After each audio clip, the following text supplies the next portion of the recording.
নমস্কার বন্ধুরা, তোমরা সবাই কেমন আছো? আশা করি ভালোই আছো। তো এই দেখো, আজকে আমি দুপুরে কি কি রান্না করতেছি সব এই যে দেখো, রান্না সব জোগাড় করে রেখে দিয়েছি। এবার এক এক করে রান্না করব।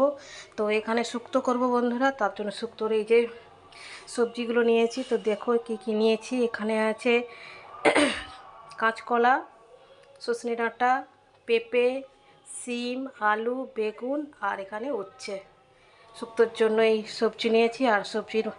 আর শুক্তোর মশলাটা করেছি কী কী দেখো বন্ধুরা। এখানে পাঁচফোড়ন নিয়েছি, শুকনো লঙ্কা নিয়েছি, তেজপাতা নিয়েছি। আর এই বাটাটা হচ্ছে পোস্ত, সর্ষে, নারকেল, এই তিনটে দিয়ে বাটা হয়েছে এখানে। তো এইটাই হচ্ছে আমাদের শুক্তোর মশলা, আর এই শুক্তো হবে এটা।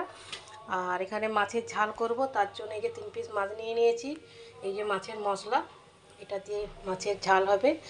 আর এই যে নিম বেগুন, এই যে এখানে বেগুন নিয়ে নিয়েছি, এখানে নিম পাতা নিয়ে নিয়েছি, এটা নিম বেগুন করব। আর এখানে নিয়ে নিয়েছি একটা বড় দেখে, এটা 300 গ্রামের মাছ, কাতলা বড়, আগে থেকে ম্যারিনেট করে রেখে দিয়েছিলাম।